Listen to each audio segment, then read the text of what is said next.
بابا انا واخواتي بنحبك قوي، فعشان كده لنا عند حضرتك طلب. احنا عايزين مصروف العيد ومش هنكتر عليه. انا 200 وكل واحد في اخوات 50 جنيه. هو ده اللي احنا قلنا لك تقوله؟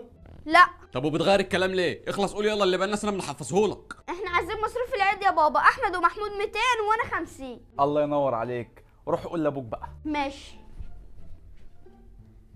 ما حد يروح يقول له بدالي. يا ابني ما احنا قلنا لك ان لو احنا اللي رحنا مش هيرضى، وبالذات في العيد الكبير هيقول لنا ده عيد لحمه ما فيهوش مصاريف. طب انت بقى تضمن منين ان مش هيقول لي نفس الكلام؟ احنا عملنا خططنا وحساباتنا ولقينا ان ممكن يوافق بنسبه 0.4%، ودي بالنسبه لنا نسبه كبيره جدا. طيب على خيرة الله. اشوف وشك بخير. اشوف وشك بخير. لو ما رجعتش كمان 5 دقايق قول لهم الرز بلبن في التلاجة. ربنا معاك يا بطل. تفتكر هينجح؟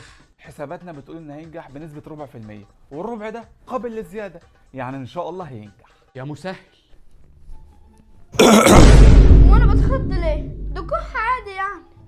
بسم الله. ايه يا حمو، عايز حاجة؟ ماله ده؟ معلش يا بابا، اصل هو قفل الباب بس. هوا ايه والشبابيك كلها متقفلة؟ ها؟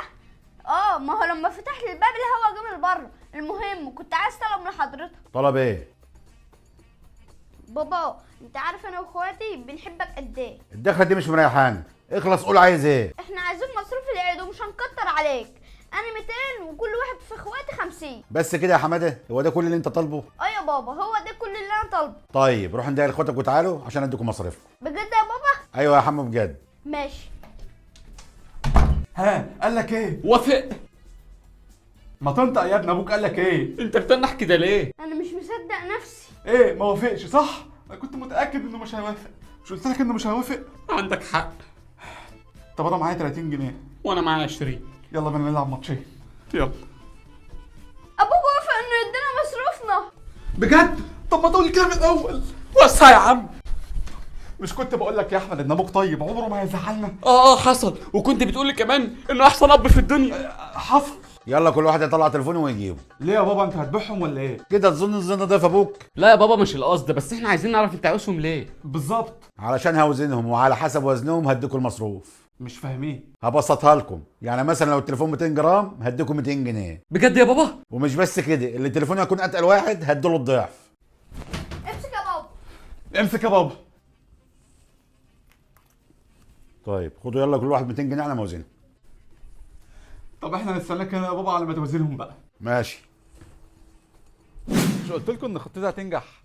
كل حاجه محسوبه بالورقه والقلم.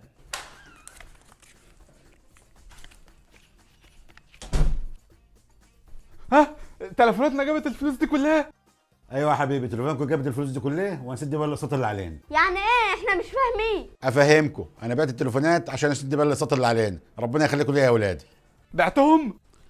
صح، انا كنت سالف من امكم 600 جنيه وقلت لها انهم معاكم. يلا زي الشاطرين كده كل واحد يطلع ال 200 جنيه اللي اديتها له ويديها لها. حاضر يا ام محمود، محمود جاي لك اهو. كمان؟